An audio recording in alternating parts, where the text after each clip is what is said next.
Kile ambacho kinatengeneza chupa hii kuwa valuable, ile maji ambayo iko ndani. But the moment hii maji itamwagwa na hii chupa iwe empty, it can be thrown anywhere. Anyone can still step on it because imeshakuwa useless. Good people, wewe ni chupa ambayo Mungu ametia maji.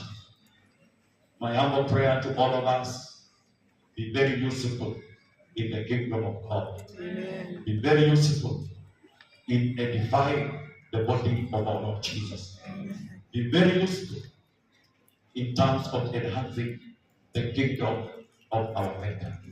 And at the end of the day, God will really bless you in Jesus' name. Amen. Bwana asifiwe sana.